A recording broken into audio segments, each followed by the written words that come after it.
Alberto Maschio, presidente di AIA e coordinatore di Federalberghi Spiagge Venete. Avete fatto ieri un webinar aperto a tutto il mondo turistico del territorio. Cosa è emerso? Allora, ieri è stata, direi, una giornata importante, un segno di condivisione, ma soprattutto di unione di tutti i colleghi della costa, parlo di colleghi dell'ambito alberghiero. È stato un momento di confronto, direi molto apprezzato da parte di tutti. Abbiamo apprezzato molto la presenza della Regione, nella figura dell'assessore Caner e in chiusura anche dell'assessore vicegovernatore Forcolin, oltre che quella di Bramezza, dove abbiamo toccato il tema sanitario, che in questo momento è uno dei temi che ci viene chiesto di più.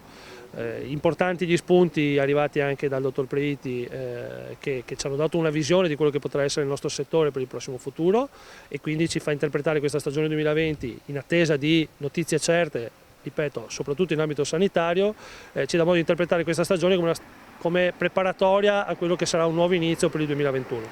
Quali sono queste visioni che avete ricevuto? Ma allora, sicuramente noi dobbiamo impostare in questo momento una revisione, dobbiamo ricostruire un prodotto che sia spendibile per il prossimo futuro, perché indubbiamente le dinamiche, le logiche del turista e del turismo cambieranno, stanno cambiando in questo momento, in questo preciso istante. I voli aerei subiranno un grosso abbattimento in termini di flussi, la gente tornerà a spostarsi più di vicinato, quindi dovremo cambiare un po' il paradigma sul quale ragionavamo prima, quindi di conseguenza, ribadisco, cambiare prodotto probabilmente, ma soprattutto spostare il focus su mercati che prima alcuni consolidati, ma che torneranno a essere forse ancora più preponderanti di prima, e intendo i mercati di vicinato in primis. C'è stato anche un confronto, immagino, tra le varie associazioni, quindi i balneari, anche la sanità, la regione, gli alberghi. Un fronte comune c'è?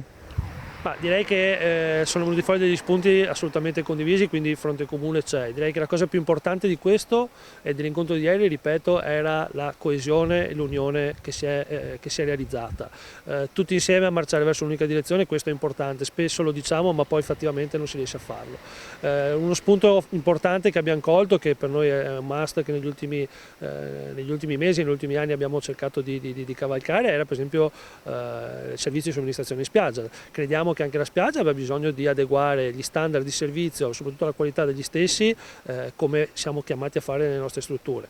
Abbiamo apprezzato l'uscita ieri, l'iniziativa del sindaco Zoggia, che in una videoconferenza con le categorie ha ripreso questo aspetto. È stato ripreso anche ieri, direi in maniera forte e decisa, sia dall'assessore Caner che dal direttore generale Bramezza, che avrà competenza anche lì in ambito di igiene e sanità per quanto riguarda l'erogazione del servizio. Per cui questo, direi, come primo spunto è assolutamente utile e colto positivamente da parte nostra. Ci sono anche delle cose che vi preoccupano ancora allo stato attuale? Ma ci preoccupa ancora molto l'incertezza sanitaria e i rischi che corrono le aziende nel valutare l'apertura, ed è questo in questo momento il fattore predominante che sta tenendo fermi gli imprenditori nel fare una scelta. Abbiamo bisogno di sapere di poter essere tutelati in tal senso, di non incorrere nei rischi di carattere legale, perché in questo caso sarebbe un ostacolo e una preoccupazione forte.